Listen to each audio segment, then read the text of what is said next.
క్రీస్తు వారు స్వయంగా తెలియజేసిన సమాచారం అంటే తీర్పు తీర్చవద్దు అని అన్నాడు. తీర్పు తీర్చవద్దు ఎవరికి కూడా. 6వ అధ్యాయము 37వ వచనంలో ఈ సమాచారం స్పష్టంగా రాయబడి ఉంది. తీర్పు తీర్చకుడి, అప్పుడు మిమ్మల్ని గూర్చి తీర్పు తీర్చబడదు. నేరము మోపకుడి, అప్పుడు మీ మీద నేరము మోపబడదు. క్షమించుడి, అప్పుడు మీరు క్షమించబడదురు. ఇయ్యుడి, అప్పుడు మీకు ఇయ్యబడును.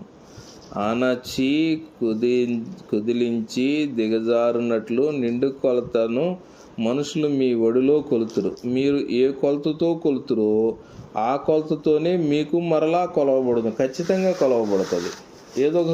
ఏదో ఒక సమయంలో జరుగుతుంది. అది కొంత సమయం పట్టవచ్చేమో కానీ ఖచ్చితంగా జరుగుతుంది. అందుకని కనికరాన్ని కలిగి ఉన్నవారు, దయ చూపించేవారు, ప్రేమ చూపించేవారు ఎవరైనా సరే వారి యొక్క నడవడి అనేది దేవునికి ఇష్టంగా ఉండాలంటే తీర్పు తీర్చకూడదు, నేరం మోపకూడదు. తర్వాత క్షమించే గుణాన్ని కలిగి ఉండాలి.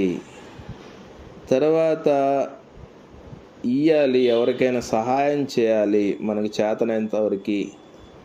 తర్వాత మనము ఎదుటివారిని ఏ కొలతతో కూడా కొలవకూడదు. తర్వాత మనం కొలవబడతాం తర్వాత. అందుకని ఏం చెప్పాడంటే ప్రత్యేకించి తీర్పు తీర్చవద్దు, అది నీ పని కాదు. తీర్పు తీర్చటము, నేరం మోపటం అనేది నీ పని కాదు. ఎదుటి వాళ్ళ హృదయాలు ఎరిగినట్లుగా, చూసినట్లుగానే, చెందినట్లుగానే మనుషులు మాట్లాడుతూ ఉంటారన్నమాట.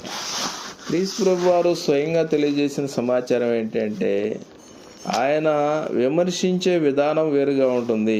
ఆయన ఎప్పుడు కూడా ఆయన చూసిన దానిని బట్టి విమర్శ చేయడు, విన్నదాన్ని బట్టి ఆయన విమర్శ చేసేవాడు కాదు. క్రీస్తు వారు ఆయన విమర్శించే విధానం కానీ ఆయన చేసే విధానం కానీ వేరుగా ఉంటుంది అన్నమాట. అందుకని ఏం చేయాలంటే ఎవరిని గురించి కూడా తీర్పు తీర్చనేకూడదు. మనం చూసిన కళ్ళే ఒకసారి మనల్ని మోసగిస్తాయి. మనం మాట్లాడిన మాటలే, మనం విన్న మాటలే ఒకసారి మనల్ని మోసగిస్తాయి. అందుకని వారి యొక్క హృదయము, వారు ఎలాంటి వారు ఏంటి అనేది అవగాహన లేకుండా అంతా తెలిసినట్లుగానే ఎదుటివారికి తీర్పు తీర్చకూడదని దేవుని గ్రంథం స్పష్టంగా తెలియజేస్తుంది.